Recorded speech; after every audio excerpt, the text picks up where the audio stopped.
umaga ho sa lahat ng nanonood at sumusubaybay dito sa Pilipinas at sa lahat ng Pilipino kung saan man po kayong bahagi ng mundo.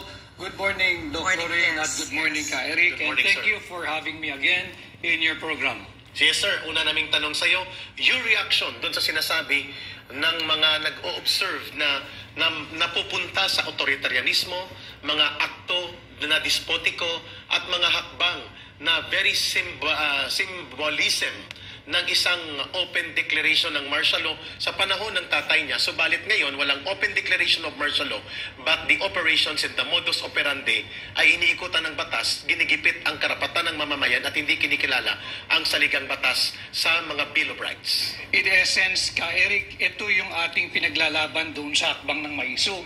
Yung ating obligasyon that we have to continuously beyond guard and protect and defend our Constitution. Makikita natin itong kaganapan kahapon, talagang linapastangan muli ang saligang batas. And I fully agree with all the lawyers who spoke before me today, yung iba kahapon pa, si Attorney Harry Roque, si Attorney Sal Panelo, na diskurso na rin ito. And it's very clear in our Constitution, Article 3, Section 4, yung ating karapatan to freely express our mind, our opinion, and our emotions, provided it is in a peaceful and orderly manner. And I also agree with the discussion yesterday that you had with Attorney Roque. Yes. Walang dalawa yan eh. Bukod sa yung constitutional provision, meron pa yung Batas Pambansa 880. Ironically, Lorraine, yung Batas Pambansa 880, ito yung mga last few laws na naipasa nung panahon nung ama ni Pangulong Bongbong Marcos, ni Pangulong Marcos Sr.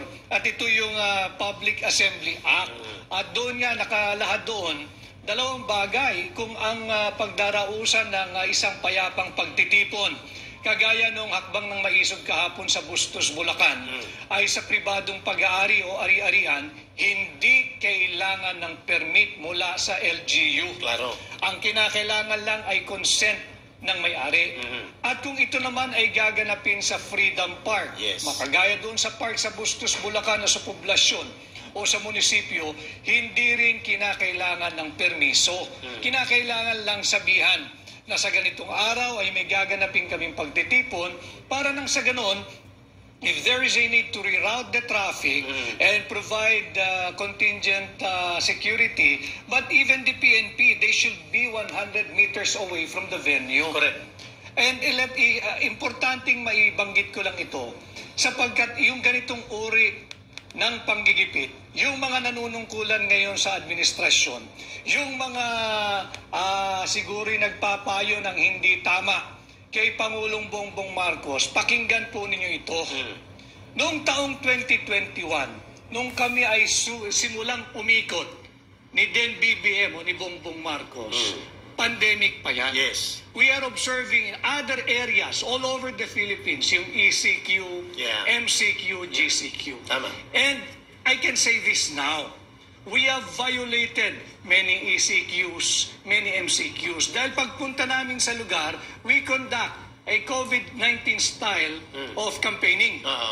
Dinadagsa kami ng tao. Hindi mapigilan. Wala kaming narinig na pagbabawal, panggigipit sa administrasyon ni Pangulong Duterte noon. Correct. Bakit naman ngayon, it's a peaceful rally advocating for peace, pinipigilan nyo kami, sinisikil nyo kami, at mabuti na lang din sapagkat pinakita niyo sa tao kung anong uri ng pag-uugali at administrasyon meron tayo at higit pang nagalit ang sambayanang Pilipino. Claro. Yes. Thank you, Attorney Victor Rodriguez. Mallory. Yes.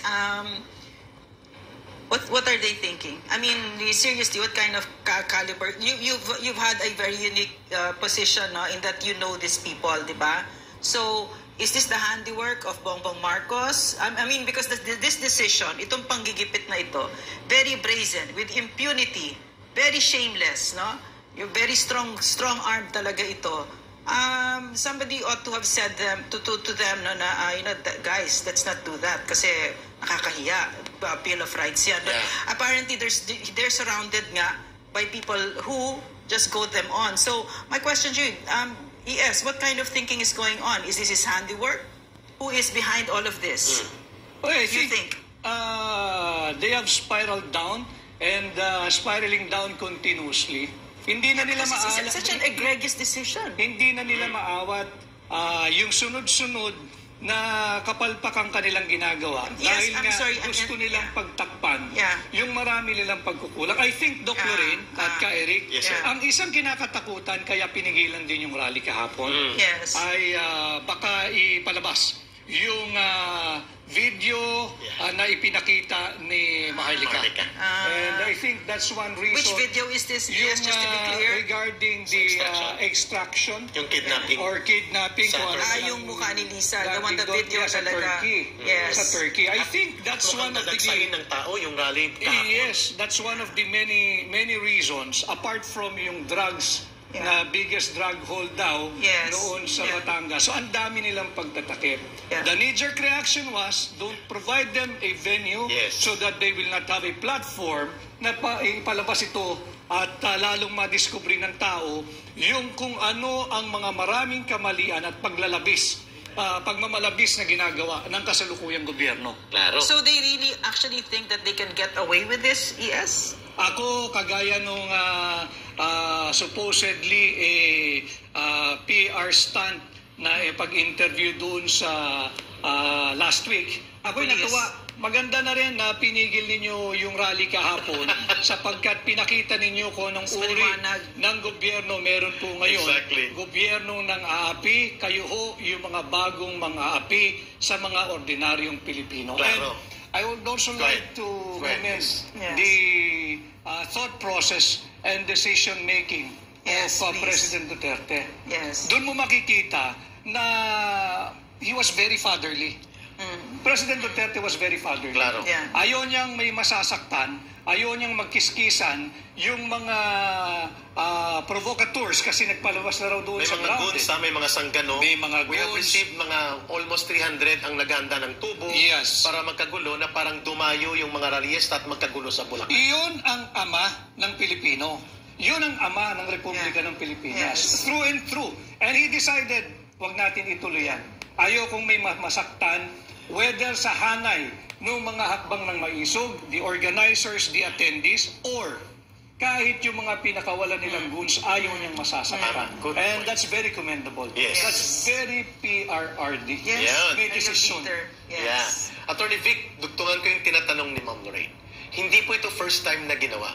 Nang tumindig sa kanyang paninindigan na samahan ang mamamayan, bigyan ng karapatan na magpahayag ng malaya at mapayapa si Governor Hubahib sa Davao del Norte, illegally sinuspend.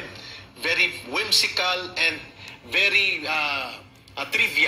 trivial ang ginamit na rason. 2 years ago pa natapos na yung kinduaan, sinuspende pa rin ng 60 days. At illegal na ginawa. Ito rin ang ginawa nila sa Cebu kay Mayor Mike Rama na halos pinigilan ng mga barangay captain na mag-deliver ng warm bodies. Ito rin ang ginawa nila kay Governor Mamba na hindi magpaparali laban sa EDCA, sa pananatili ng mga armas militar ng Amerika na nakalagak sa Cagayan Valley.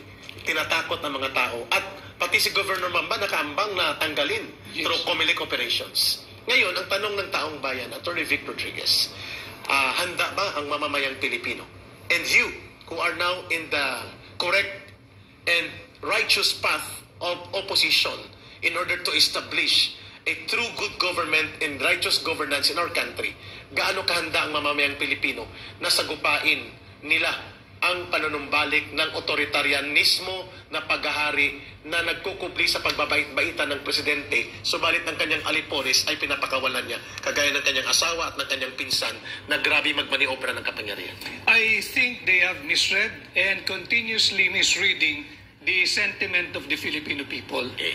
Tama yung pahayag ni Pangulong Duterte kahapon na mali yung pangunawa nila sa ugali ng Pilipino. Hindi porke tahimik, pumapayag.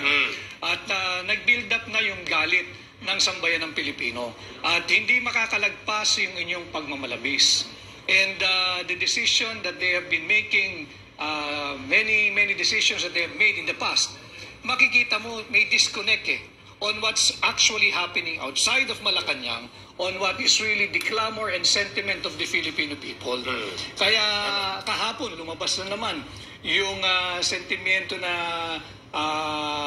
bukod sa yung kagabing interview ni Maharlika doon sa PIDEA agent. Nung sinisikil tayo kahapon, umaga pa lang, I've been receiving many calls on the ground na pinipigil nga.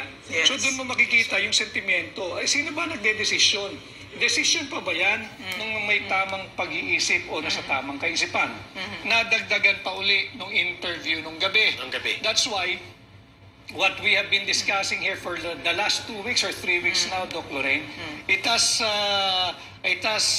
gained preeminence again. Yes. The clamor of the people for those in the government to undergo a credible Yes. hair follicle drug test. So we would know if you are still fit to govern, Correct. or if you're fit to govern. And in relation to the warmongering, war positioning, war footing, when the time comes at magkaroon tayo ng shooting war with our neighbor China, are you even fit to be Yes. a wartime president? Yan yung mga hamon ngayon na kinakailangan Oh my gosh. pinakikinggan ng ating mga nasa pamahalaan. Correct. Ma'am, mukhang tutumbok itong next video natin. Doon sa katanungan mo kanina, ang line of thought at ang aktwalidad, sino nagpapatakbo ng kanyang gobyerno, mukhang ito ang pinipigilan nilang mailantad ang ebidensya